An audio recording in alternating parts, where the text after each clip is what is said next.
Want me to open?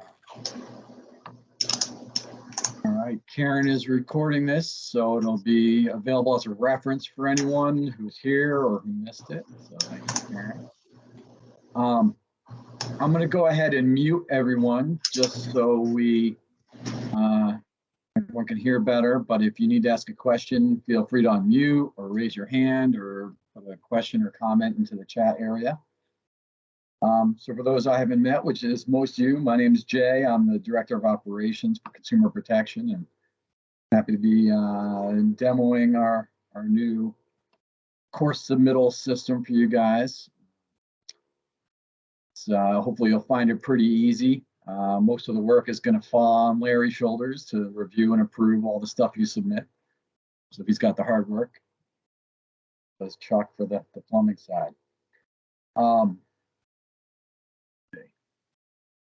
So I'm going to go ahead and share my screen.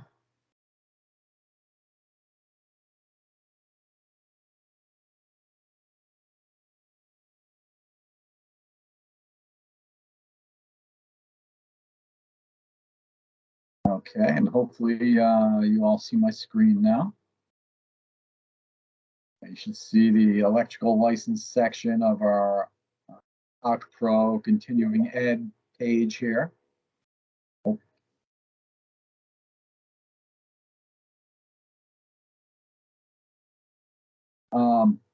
And on this page, there's, you see links to the 2021 renewal year, 2022, and pretty soon Karen will put up the information for the 23. Right, Karen? And that'll, have the info for these courses. Yeah. But the link, so you won't be submitting anything on paper anymore. So there'll be some instructions there. But there won't be anything for you to fill out there. You're actually going to submit everything through our e-license online system, which is where we actually, license our credential holders. So if any of you are, hold electric licenses yourself, you'll be familiar with this, especially for your annual renewal. But when you're ready to submit your course, you're going to log in as your school. So if you already have an account in the system for your school, you can log in with that account. If you don't yet have one, just click register and it'll walk you through that process. And it's easy, it's free. You'll just have to verify your email address. But again, you want this account in the name of your school, not in your personal name, unless your personal name is how you run your business. So any questions at this point about logging in or creating an account? All right, great. So where would they go to create an account again? Sorry. They click right on register. So you go to elicense.ce.gov, and if you're at the login, you don't have a login, you just click on register. And I do see a hand up. Okay. So who's that? That's Pat. What's your question? Make sure to unmute yourself.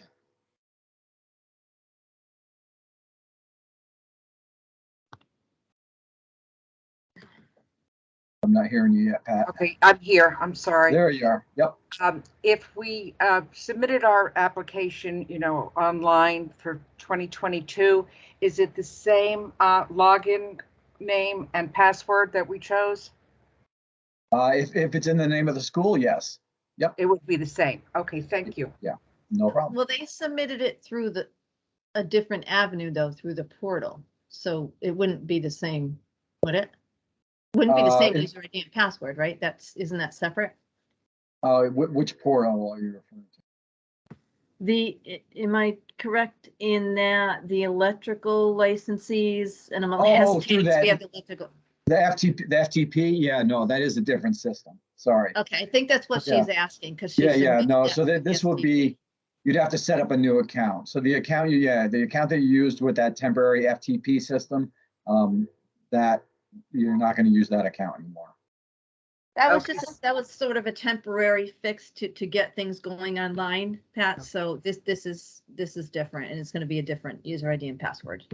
Okay, so what is the website and what is, So this is the website, elicense.ct.gov, but when Karen posts and sends out the instructions for 23, it'll have a link to this website. okay, perfect. And that'll be on this, CE page on our website as well. But this is the website, elicense.ct.gov. And once you have an account, you'll just log in here. And if you haven't created one yet, you just click register to go ahead and create that. All right, so I'm going to log in as my test business here. So you can see I'm logged in as Jay's Test Company. And right down in here under activities, I'm going to go to initial application.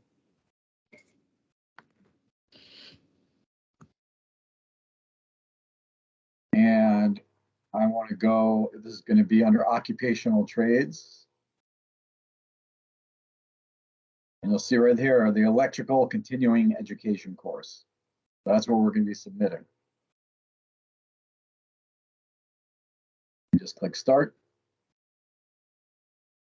And we're on our way. So the first question, the first page is just having me confirm or giving me the opportunity to update my physical address and mailing address if I need to.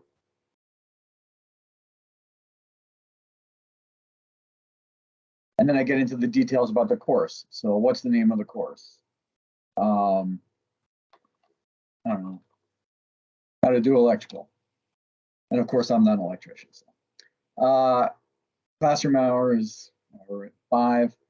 And then here is where you're going to list the sessions of your course, or at least the ones you know now. You know that you'll be able to add more later, but the ones you know now, you can add here. So the date of the course, go into the little calendar, do one on June 16th at 6 p.m.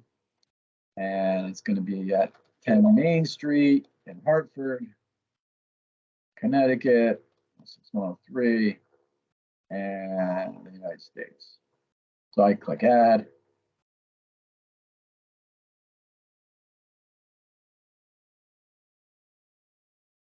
And there's my course. And now I can add another one. Add and put in the date. This one's going to be June 8th. This one's going to be at 2 p.m. And this one is online. So as it notes up here, if it's me online, just put online as the address in the city.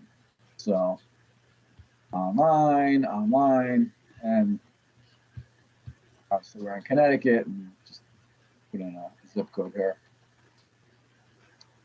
Again, United States.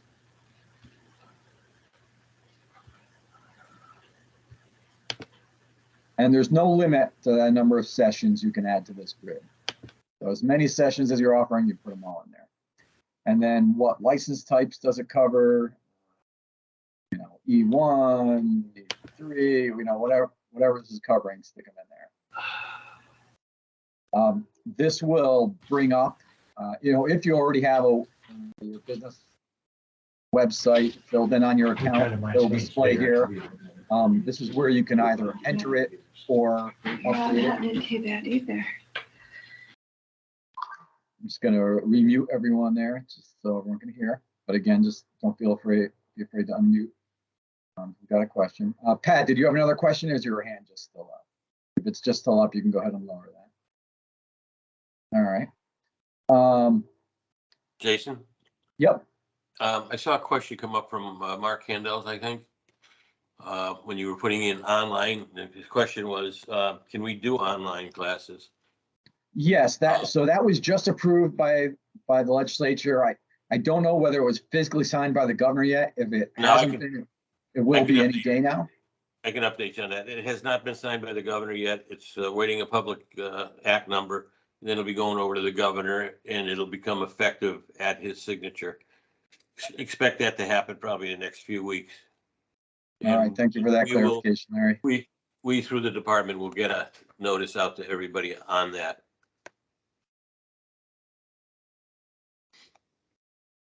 Thanks, Jason. No problem. Thanks for clarifying. Any other questions on this page?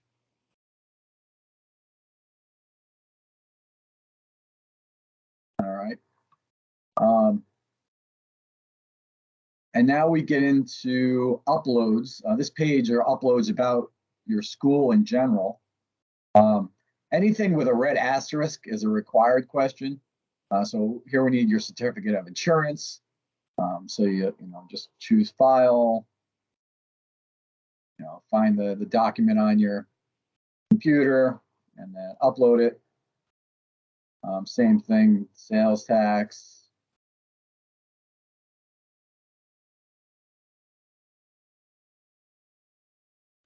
School status. So it's all the same stuff that you're used to providing. There shouldn't be anything new. Information about the instructors.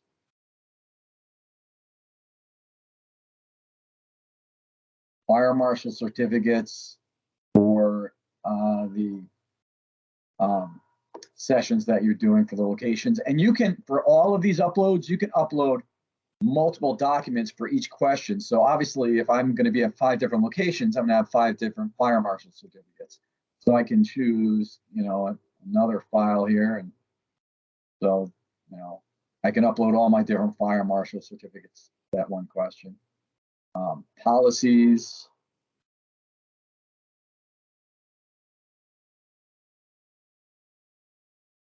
And then I go, that's everything on this page. Next. And now I've got a bunch of uploads about the course. So certificates. Got to upload an example of the certificate. Advertisements.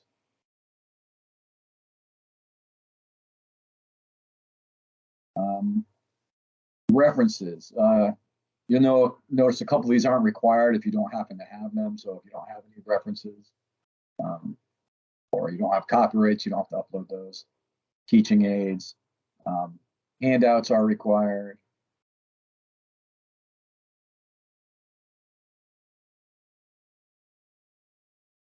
Next. And then who's filling out this application? This is Jay Cohen, and of operations. And yes, I'm telling the truth, and I'm filling this out today. Click next. And now I just get a review screen where I can see everything that I've submitted, all the answers I gave, everything I've uploaded, and I can click on the items here to upload, to review what I uploaded. If I see anything I need to change, all I have to do is hit previous. I can go back through. Now, if I start working on this and I realize, oh, I'm missing my sales tax certificate, or I'm missing some other item, I don't have to start from the beginning. I can save where I am. I can close and save. And then when I come back to this application page, you'll see up top, it'll say in progress. And I expand that, and I can just hit the continue button.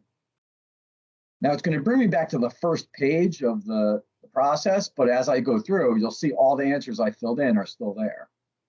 So I can just pick up where I left off and fill in the information or make any changes that I need to. But once I've got everything in there and it's the way I want it and I'm on my review page, all I have to do is hit finish.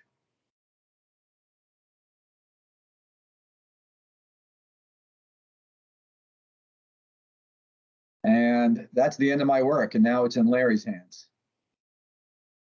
So hopefully it's a pretty easy and self-explanatory process. Once we address any questions here, I'll show you how you can come back and add additional sessions to this course. But first, are there any questions about the process so far? I have a question on process. Sure. Is there any way, I know we've always had printed handbooks that we hand out. If we're doing online classes, is there any way, or for both online and in the seat, that we can send them the link to the presentation and they can print it out or have it on their computer themselves? Karen, I don't know if you have an answer to that or if we're going to have to go to Paulette. I'm really not sure if the handouts are going to, I think what you're asking, Pat, is are are you going to be required to actually out provide books. a printed out handbook for everybody, as Right. you had in the past? It was, some of my people said to me that they would prefer to, send them the link. They can download the CEU program and have it on their computers. So, they can carry it with them. It's less paperwork and they have a permanent file. Right. And So somebody can take that under consideration. if you can, and I know you have before, Pat, but it would make it easier if you want to put that in an email, and I'll send that to my director, so that those that are making these decisions can have a fresh email on that with your request. I know what you're saying.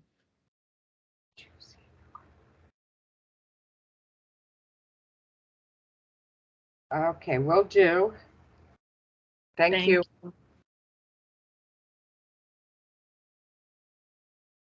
All right.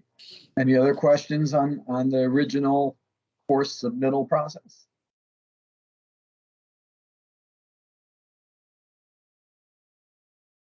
All right. So if you decide that you need to add more sessions to your course, you log back into the same website, but instead of clicking on initial application, you're going to go to license maintenance. So click on license maintenance, and you'll see all of the different courses that you've submitted. And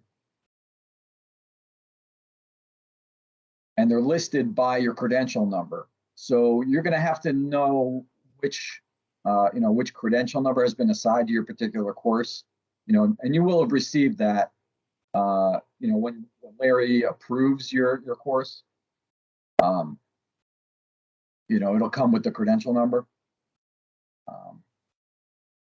But I know that they're also, numerical order. So the most recent course I just submitted is the most recent number here. ECE is the electrical course. This happens to be something for real estate. But yeah, ECEs are all the electrical courses. -CRS means course. So you'll be looking for the ECE with some number -CRS. But I want to add some additional courses here. So I just click start.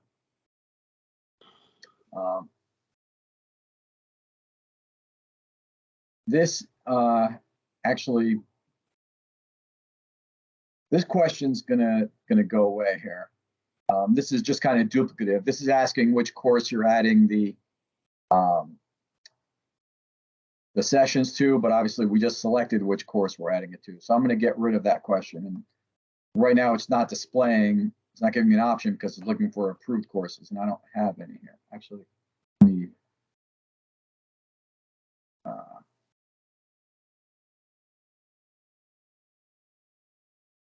close that out. I'm going to just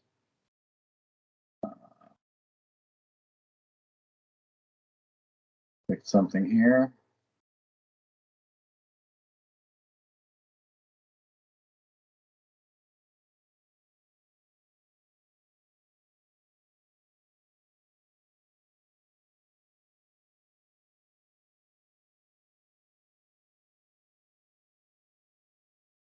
So you can see none of my 3 courses are active. That's why they weren't listed.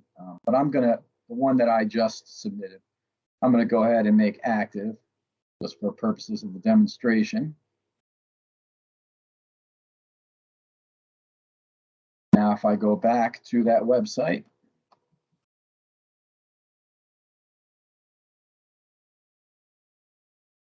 and I go to license maintenance, and I go,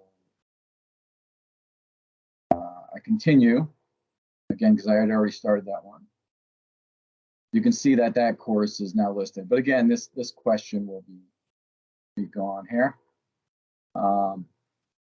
And again, this is the same exact grid as we were using before.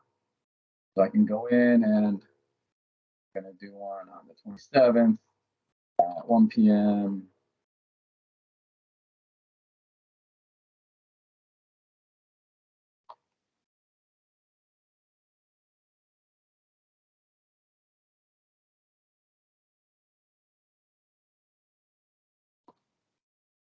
Again, I can add as many as I want. I can make them online.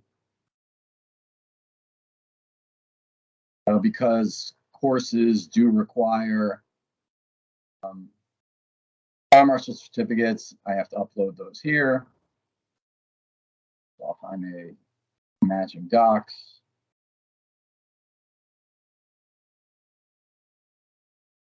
And click finish. And that's really all I have to do. Because it was so simple, I didn't even bother with a review screen. You can see everything on this one screen. And that's submitted again to Larry for review. So adding courses is pretty easy. Now, once your courses are approved and as sessions are added, they will be uploaded to our online database, which is viewable to the public. This is just an example of one that's displaying here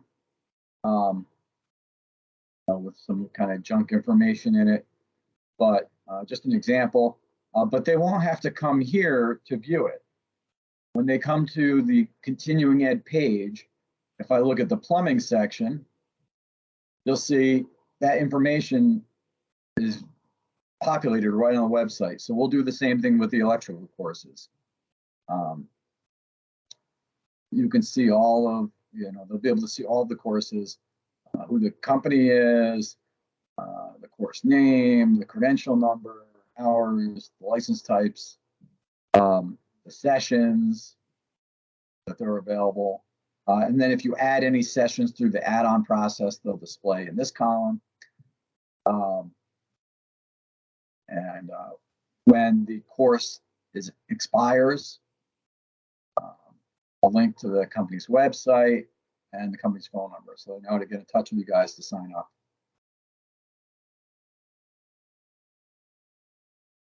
So, what questions do you have now?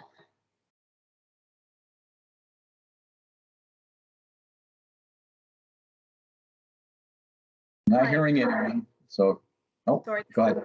Gina, I'm actually with the Center for Occupational Development and Education and the PHCC. I just had a question that typically when the course is approved, it's approved for 2 years for us, for the P1s and the P2s. And my question is, will we be having to submit this for 2023, or are we okay? Are we good to go through 2023? Larry, do you want to answer that? Jason, Actually, that's Chuck's. yeah, this is plumbing related on this one. Gina, when you put the original provider you uploaded before, the plumber's curriculum is the same for 2 years. So the curriculum, I believe, Jason, you and me had gone through this before. We made sure that the providers put both years in. I think the only change we might have is if you guys do become an online provider before this curriculum for contractor ends, I think it would be the end of July. If you guys are going to run any online classes in the next couple of months, you should give us the dates and the locations of those classes. Okay, thank you. And then I'll have to add, because I'm not sure if any of the other plumbing providers, but we basically got through our P1 and uploaded those classes. And to your point, if we do online, if that's approved in the time before the end of July, then we would add those, but we don't have the 2023. So I assume I will just add those and for your approval. Great, thank you. Thanks. Does any other plumbing providers here, other than Gina from PHCC Code? Do we have any others here that might have any questions?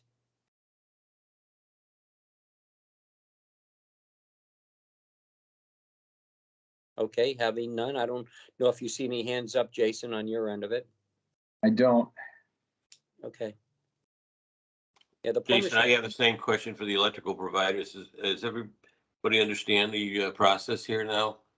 I'm sure you're going to have a couple questions as you start actually using it, but now's a good time to talk with Jason, and any one question might be a benefit to other people that are on the call. So Please don't be shy.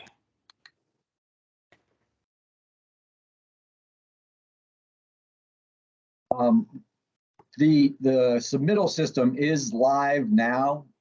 So I don't know when you want them to start using it, Larry and Karen, but it is available for when you want them to start submitting. What would they start with? I mean, they've already submitted, I'm just trying to think this out with the electrical and the plumbing. The electrical providers have already submitted their 2022 in-person class applications, correct?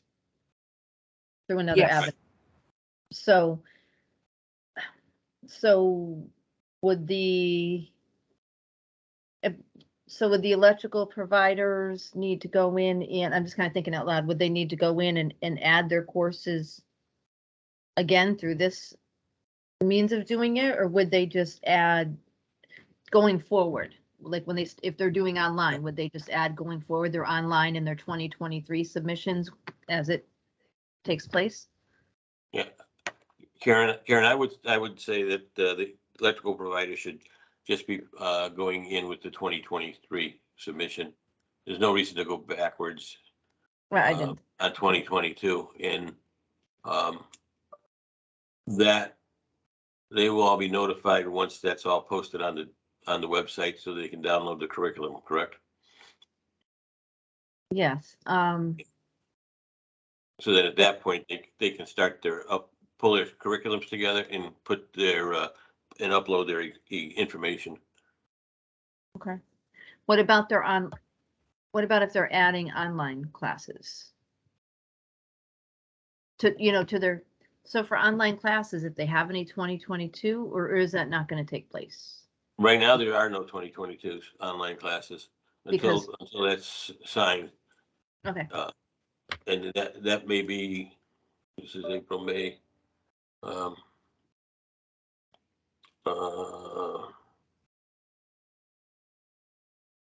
We're going to be sending out some instructions on that anyway. Okay. All right. So Chuck and I both got correspondence with the commissioner today. Okay. And we're going to edit that stuff out and send it out to them. So, Okay. All yeah, right. I would say from an electrical standpoint, there's no reason to go backwards to the 2022. I think this is a good clean start right here in 2023. I have my hand raised. Oh, Pat, yeah. Yeah, thank you. Larry and Karen, is there, you usually send out what the expectations are and what's, due for the following year. But that usually doesn't come out until September after the license renewal period for next year, for 2023. Right. Oh, that right now is put together. It's just a case of us getting it posted up online and letting you guys know that it's there. And that should be very soon. Okay, so in other words, we can submit our program for the 2023 renewal in the next month or two, very soon. Okay, thank you. Yeah. I think Mark had his hand up too. Yeah, just a quick question. That June 30th date's coming up where everybody's got to get their continuing ed done. And we know that there's going to be stragglers. Are we going to be allowed to hold a post June 30th class to pick up those stragglers? This is just a general for all the providers. What's going to happen? Because I submitted a date long before this came out for September, but I just said it's pending, the outcome of the state's outcome. But what's your thoughts? What's going to happen? Because we know that there's going to be stragglers. Mark, even if it was in September, we'd have stragglers, as we all know. Yeah. But nonetheless, I think that any provider that wants to continue to offer 2022 classes, okay, after that deadline, there's no reason why you can't. There's nothing that says you can't. Okay. And I wouldn't want to put a licensee in a situation where they said, well, I couldn't get any classes. I didn't know about it. I couldn't get into a class and I have to go past that deadline date. Right. Okay. Okay. I don't see a problem with that. No problem. I just want to make sure nobody's violating any rules. I'm trying to be PC about this. Thank you. You're welcome. I just had a question for Mr. Appleby. Chuck, will we also be doing that for plumbing education? Our deadline is July 30th, but will we be able to offer, a post makeup class for the pupils? That's a good question because, the state has already sent out many documents to license holders. I'm sure they did with electrical too, that you have up to 3 months before your renewal date to take these classes. In the plumbing, as you know, our curriculums are the same for the 22-23 year. So it's probably when you post it with PSI and what happens with the deadline. I mean, they got 3 months to do it. It's a state statute. If they don't follow the statute, I'm not sure what DCP themselves is going to do. It's going to be is it a late fee initially? We certainly don't want to go through another huge audit. I mean, we just went through 500 audits on people, and it was brutal. Not only with the boards, but with the department. So it's a good question, Gina. I'll have to get an answer for that, unless you have something, Larry, off the cuff there that you've spoken to the commissioner about.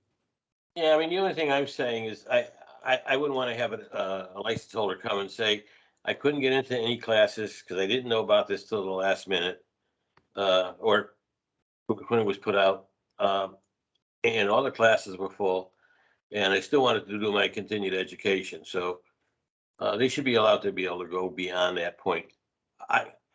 I don't, how the department will handle that, I agree. I don't know. I would not support, in my opinion, based on the timing when this stuff was released and what have you, any type of penalties or anything of that nature. Because every provider here, I'm sure all your classes are full, pretty much, that you've had, and you've got as many classes as you can provide based on the number of instructors that are available as well.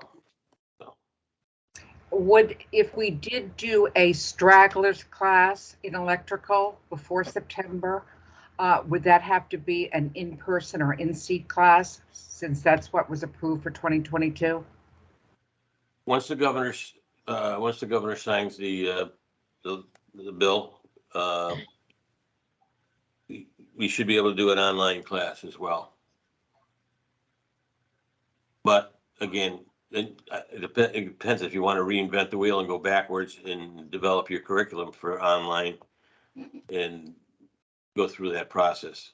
So better to stay in person at that point, I think. That's my opinion.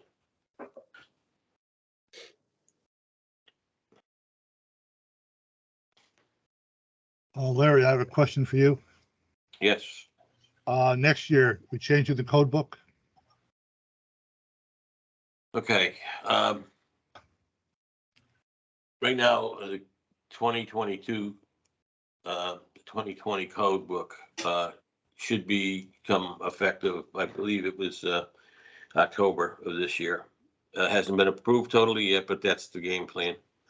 And that's what the new curriculum you're going to look at is going to be looking at the 2020 code book.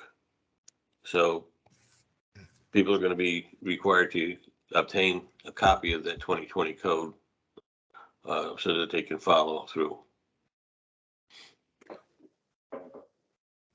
Thank you. That's always the question out there. Yeah, I get it. I know it.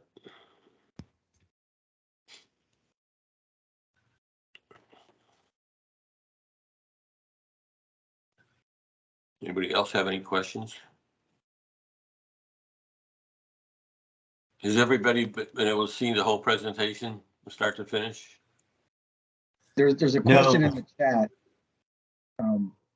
We're coming October 1st, expected adoption date for the 2020 NEC. Was that a question? Is that the expected adoption? Yes.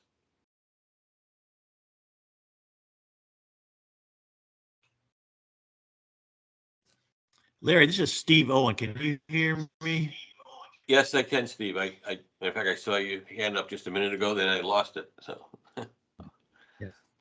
I was the first one online, and when you started, my computer went blank. I spent the last few minutes trying to get back online and finally got there. I know I'm late. I don't want to waste any minutes. I can see that apparently we have to submit new courses and get them approved. What about courses that we maybe have done this week? Do we still report them to PSI, or we have to wait to get approved the new system? The courses, are you saying courses you just recently did? Yes.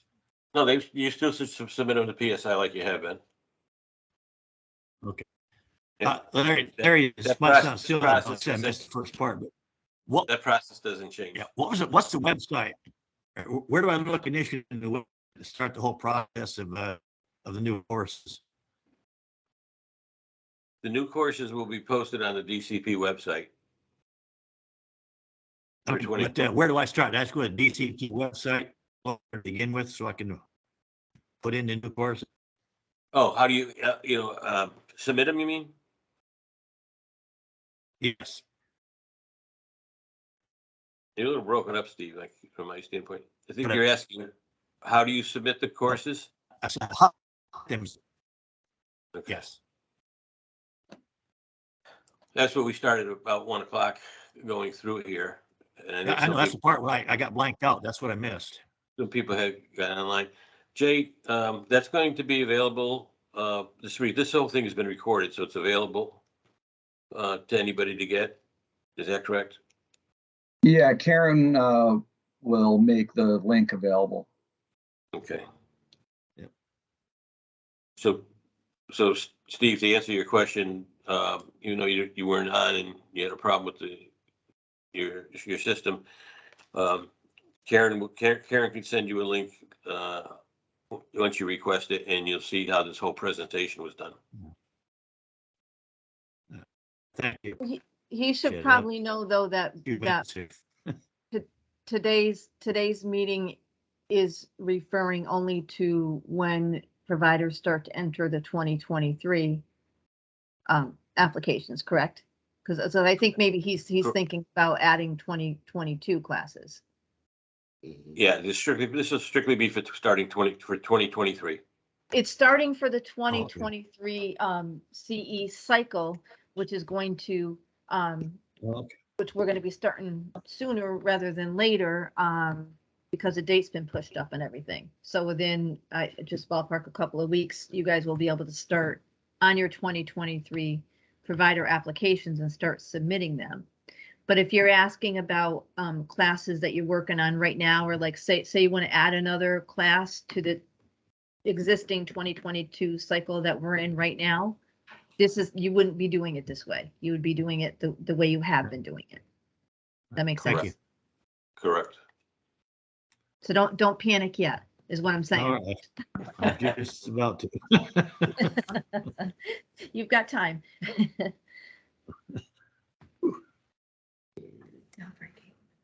Don't.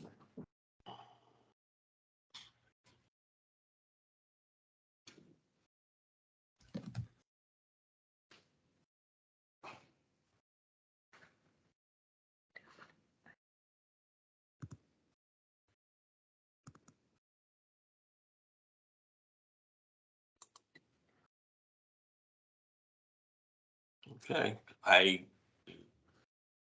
would guess that we're in pretty good shape here. Everybody seems to have vented their questions at this point.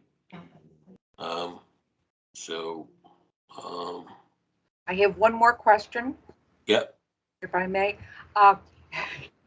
Say we get into this program, the site, and have a problem. Is there a phone number that we could call somebody for help? Jason, could you answer that? I'm sorry, what was the question again? Say, we go in and we're on the site, the new site, and we run into a technical problem. Is there a phone number or somebody that we could reach out to? Well, your first point of contact is Karen as the Okay. program administrator, and if she needs support, she has backup support. Okay, perfect. Thank you. No problem. And Pat, just speaking from experience, it's a very intuitive program. So, you know, when Jason was reviewing it before, being able to go back, being able to edit things, it's, I don't think you'll have a problem. I don't either, you know.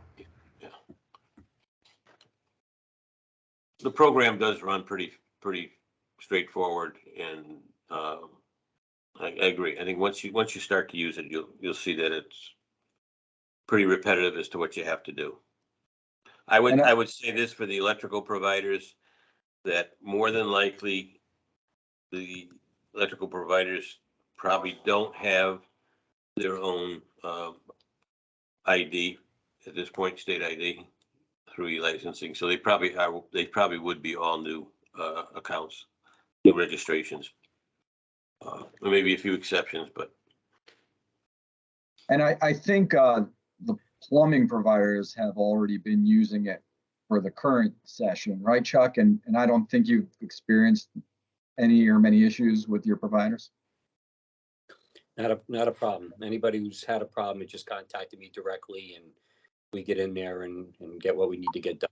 And it's pretty straightforward. I know Larry's got a lot of providers over there with you guys, so it's tough. I get it. But the plumbers had a good run. Thanks, Jason, for that. Karen too.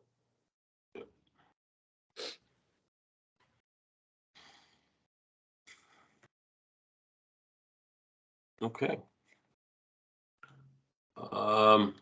If everybody's satisfied, we can conclude the meeting, I guess, then.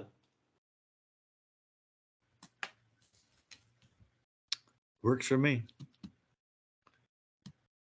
Okay, Jason, thank you very much for taking the time to explain everything. Karen, for your help, as always. My pleasure. Thank you, Jason. Thank you, everyone.